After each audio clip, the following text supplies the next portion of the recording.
Hello and welcome to this Come to Jesus daily devotional.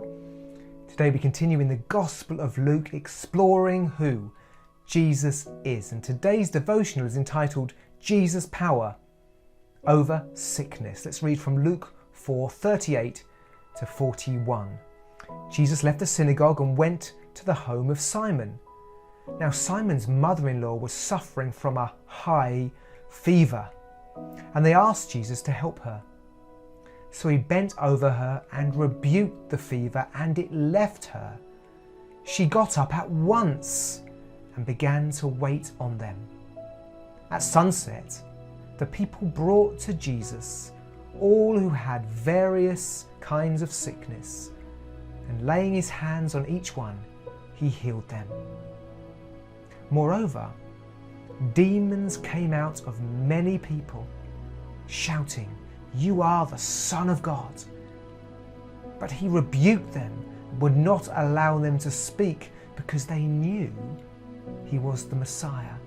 That's Luke 4:38 to 41. Today's lesson: Jesus has the power to heal any sickness, and he continues his healing ministry through the church. Jesus has the power to heal any sickness, and he continues his healing ministry through the church. Luke continues to reveal the glory and mercy of Jesus as he recounts his healing ministry. First of all, he tells us of the healing of Peter's mother-in-law. Firstly, this is about a healing of an individual in a private setting. It's interesting to note in passing that Peter was married. And this idea of Peter being married is picked up in 1 Corinthians 9:5. It's okay for Christians to marry and for Christian leaders to marry. It's also okay to be single like Christ. I just say that in passing. And he says that Peter's mother-in-law has a high fever. Now this reflects Luke's expertise and his interests, but it also reveals that Jesus has the power to heal severe sicknesses. Her response is surprising, isn't it? It speaks volumes that we're told that after her healing, she immediately got up and began to serve them. And this speaks of a healthy response, how we are to respond, how anyone is to respond to Jesus' mercy and power in their lives. We're to respond in serving him and others. Next, we're told not only of an individual healing, but of many being healed. And we're told that all who had various kinds of sickness came to him, and laying his hands on each one, he healed them. Moreover, demons came out of many.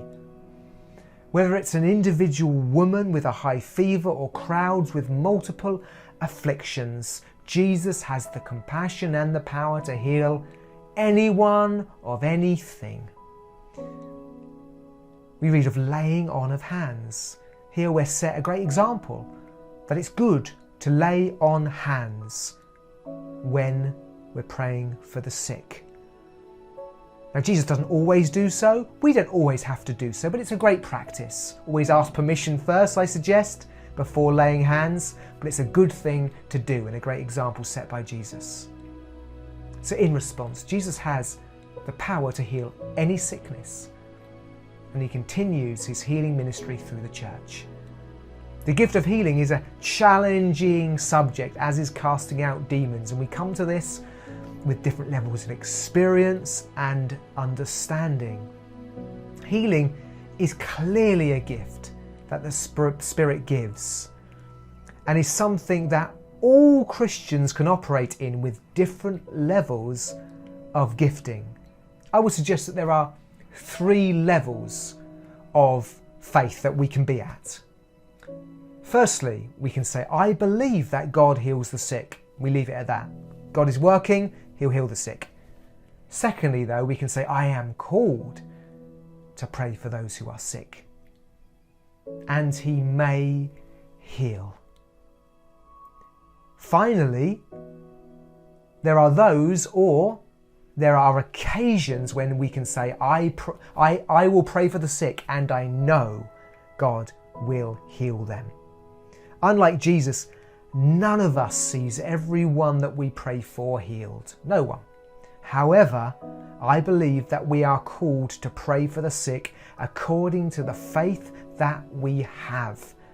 And in so doing, we will each of us grow in experience and faith. So let's do as we see the people doing in our account today. Let's bring our mother-in-law, our family, anyone we know who is suffering to Jesus. God bless you.